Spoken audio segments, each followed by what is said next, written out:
오늘도 하나님의 큰 역사가 우리 기도 가운데 함께할 줄 믿습니다. 믿음은 모든 삶을 능히 이깁니다. 그러므로 우리가 믿음으로 생각하고 믿음으로 말하고 믿음으로 행동할 때 하나님의 큰 역사가 함께할 줄 믿습니다. 오늘 본문에 보니까 단지파가 등장을 합니다. 그런데 다른 지파들은 이미 가나안 땅에 입성해서 정복 전쟁을 치름으로 자기들의 땅을 얻게 되고요. 그 땅에 정착을 하면서 자기 지파의 족속들을 이제 확장해 나가는 그러한 삶을 살고 있습니다. 그런데 단지파는 여기저기 떠돌아다니면서 아직까지 정착하지 못하고 있습니다. 왜 그럴까요? 하나님께서 단지파에게 땅을 분배해 주시지 않아서 그랬을까요? 아니면 다른 이유가 있을까요? 오늘 1절 말씀해 보니까 그때에 이스라엘 왕이 없었고 단지파는 그때에 거주할 기업의 땅을 구하는 중이었으니 자신들이 거주할 땅의 기업을 찾고 있었다. 이는 그들이 이스라엘 지파 중에서 그때까지 기업을 분배받지 못하였습니다. 거짓말입니다. 이미 하나님은 사사기 1장에 보면 그들에게 이미 땅을 분배해 줬어요. 너희는 이곳에 가서 이 땅을 정복하라. 그러면서 이미 하나님이 할당을 해줬단 말이에요. 근데 사사기 1장에 가서 보면 그들의 땅이 어디냐면 아모리 족속이 거하는 땅이었습니다. 그러면 그 아모리 족속과의 전쟁을 치루어서 그 땅에서 그들을 몰아내고 그 땅을 정복하고 그 땅에서 정착을 하는 게 맞습니다. 그런데 아모리 사람들의 기세가 너무 등등하니까 그 기세에 눌려서 전쟁을 치러보지도 못하고 도망가는 신세가 돼버려요. 그러므로 단지파가 이곳저곳으로 흩어져서 삶을 살아가요. 그러면서 어느 땅이 우리가 정착해야 될 땅이냐 하면서 헤매고 다니고 있다는 거예요. 여러분, 하나님께서는 단지파에게 분명히 땅을 분배해 줬습니다. 그리고 그 땅에 들어가서 전쟁을 치러 그 땅을 정복해야 되는 것이 그들에게 주어진 명령이고 하나님의 약속이고 그들이 이루어가야 될 하나님의 계획의 성취입니다. 근데 하나님의 명령에 따라서 그들이 그 땅을 정복하지 않습니다. 분명히 하나님께서 가나안 땅 남쪽에 그들의 땅을 분배해 줬는데 그들은 그 땅을 정복하지 않아요. 그 땅에서 정착하지 않아요. 그리고 여기저기 떠돌아다닙니다. 그러면서 하나님 말씀이 우리는 땅을 분배받지 못했다.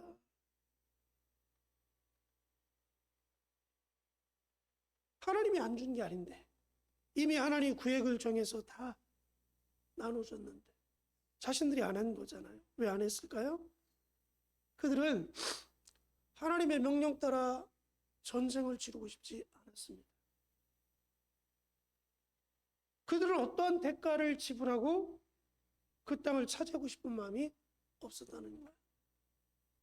그들의 기본적인 하나님 앞에서 신앙의 자세가 어떤가를 우리에게 보여주고 있습니다. 이들은 하나님의 명령을 이루기 위해서 어떤 대가를 지불하고서라도 그것을 성취해야 되는데 그렇게 하고 싶지 않았다는 거예요.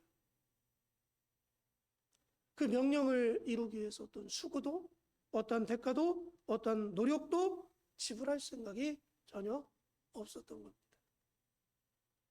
힘들고 어렵고 피곤하고 위험하고 불안하면 안 했다는 거예요. 야, 아무리 족속을 보니까 우리가 저 족속과 싸워서 이길 확률이 없다. 만약에 저들과 전쟁을 치루어서 싸움을 하게 되면 우리에게 피해가 많을 것 같아요. 그리고 저 땅을 정복하지도 못하고 우리는 도리어 어려움을 당할 것 같으니까 도망가자. 이건 하나마나 우리에게 손해되는 거다. 하나님의 약속, 하나님의 명령은 온데간데 없이 모든 것들을 자신들이 그냥 판단해버려요. 그리고 손해볼 것 같으니까, 어려움 당하는 거 싫으니까, 불편한 거 싫으니까 도망가는 거예요. 그러면서 여기저기 떠돌아다니는 삶을 살아갑니다. 오직 자신들만을 생각하는 그러한 신앙관을 갖고 있었다는 거예요. 그 표현이 어디에서 가장 잘 나타나냐면 7절부터 쭉 그 말씀이 그들에게 보입니다. 이에 5사람이 떠나 라이스에 이르러 거기 있는 백성을 본즉 염려 없이 거주하며 시돈 사람들이 사는 것처럼 평온하며 안전하니 그 땅에는 부족한 것이 없으며 부를 넣으며 시돈 사람들과 거리가 멀고 어떤 사람과도 상종하지 아니함이니라. 우리가 정복하기에 그냥 딱 좋은 땅이라는 거예요. 그 땅에는 염려도 없고 평온하고 안전하고 부족한 게 없고 도리어 그 땅에 사는 그 사람들이 다른 족속과 연관성이 없어서 그냥 우리가 들어가서 정복할 수 있는 아주 적당한 땅이다. 그런 생각을 갖게 됐다는 거예요. 그러면서 10절에 그런 말씀을 합니다. 9절 10절에 이르되 일어나 그들을 치러 올라가자.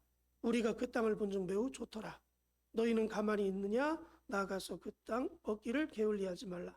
너희가 가면 평화로운 백성을 만날 것이요 그 땅은 넓고 그곳에 세상에 있는 것이 하나도 부족함이 없느니라.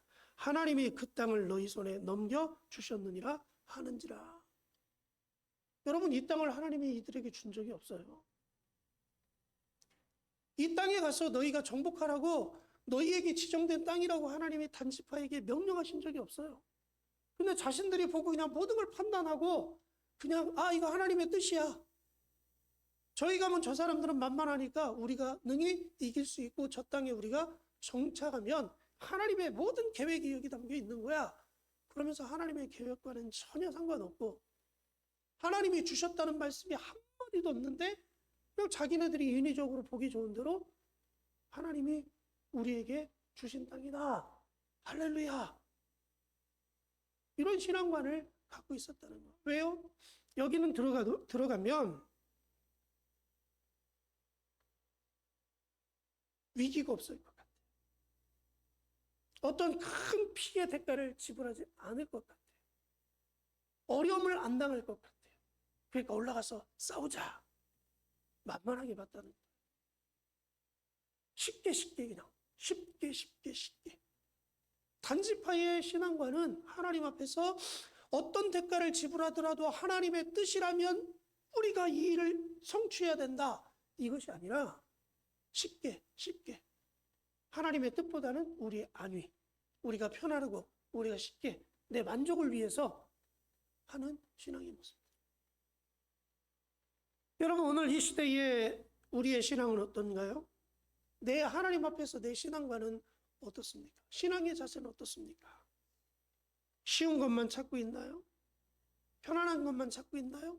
부담감 없이 신앙생활하고 내가 즐기면서 하는 신앙생활을 추구하고 있나요? 아니면 하나님의 뜻이라면 내 모든 것을 쏟아 붓고라도 그 일을 성취시키는 게 맞다라고 어떤 연단과 훈련과 고난과 핍박과 부담감을 안고 대가를 지불하고서라도 끝까지 감당하려고 몸부림치며 내 자리를 지키며 그 사명의 모습들을 이루어가고 있나요?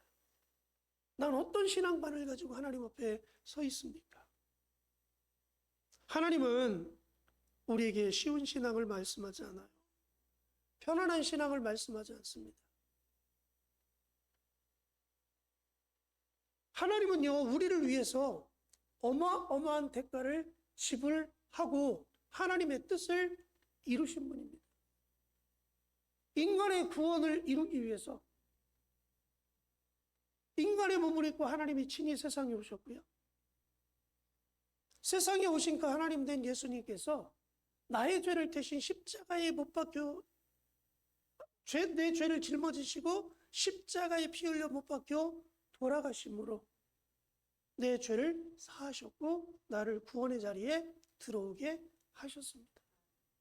나를 위해서 대신 십자가에 못 박혀 죽는 그 일까지 하셨다는 거예요. 하나님의 역사를 이루기 위해서는 때로는 대가가 지불되어야 됩니다. 때로는 수고로움이 있어야 되고요. 때로는 거룩한 부담감을 가지고 그 부담감 속에서 몸부림치는 그런 모습도 있어야 됩니다. 당연히 하나님이 나의 목자가 되심으로 푸른 초장 쉴 만한 물가로 인도함을 받고 때로는 쉼과 평안과 위로도 받죠.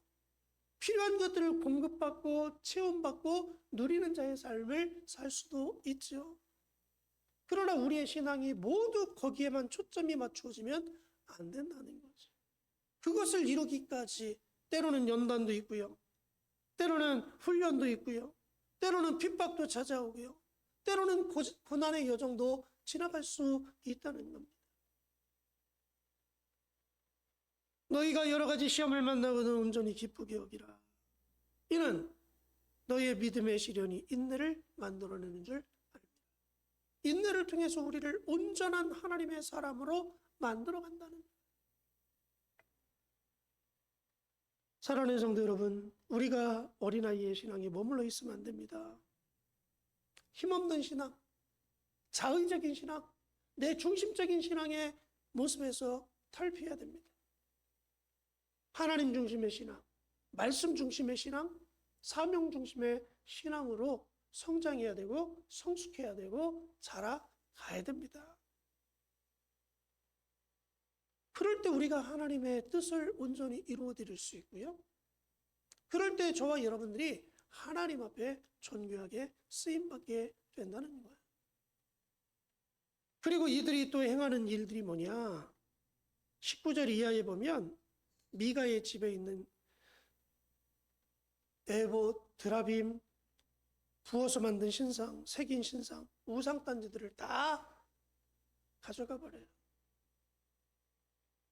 하나님을 섬긴다고 하는 그들이 우상을 섬기는 지파가 되어버립니다. 그러면서 불행한 역사가 그들에게 찾아들어요. 그게 뭐냐? 역대상에 보면 12지파의 족보를 쭉 소개할 때에 12개가 소개되어야 되는데 10개밖에 소개가 되지 않아요. 수불론 지파와 단 지파가 역사 가운데서 사라져버려요.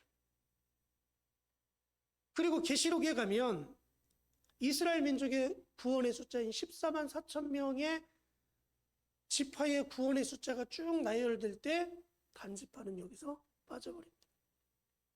하나님의 역사의 기록에서 사라져버리는 지파가 누구냐? 단지파예요. 왜요? 이들은 하나님의 뜻에 순종하지 않는 지파였어요. 그리고 하나님의 영광을 가리는 지파였습니다. 그리고 하나님을 위해서 산 지파가 아니에요. 역사 가운데서 사라져버리는 지파가 되어버립니다. 사랑하는 여러분, 저와 여러분이 하나님 앞에 온전한 신앙의 자세를 취하기를 원합니다. 그래서 하나님을 기쁘게 해드리고 우리의 삶을 하나님의 뜻에 맞추어 성취해가면서 우리의 신앙을 한 단계 성숙시키고 맡겨진 사명을 온전히 세워갈 수 있는 저와 우리 교회가 되어지기를 주님의 이름으로 간절히 축복합니다. 오늘 말씀 붙잡고 기도합니다. 하나님, 내가 하나님의 뜻에 의해 움직이는 신앙이 되게 하시고 어떤 대가를 지불할지라도 그 일을 완성해 가게 하시고 쉬운 길, 편한 길, 부담감 없는 길, 내 자신만을 만족시킬 수 있는 불안 신앙관이 사라지고 오직 하나님을 위해서 살아갈 수 있는 우리 모두가 될 수 있도록 위해서 기도해 주시고요. 또 우리 사랑하는 성도들, 우리 육신적으로 하나님의 치유의 능력의 손길로 다 건강케 해달라고 우리 박인전 집사님 어머니 장례식 은혜 가운데 잘 마무리되고 우리 집사님 마음속에 위로함이 있기 위해서 우리 성도들의 가정과 기업을 위해서 같이 기도하겠습니다.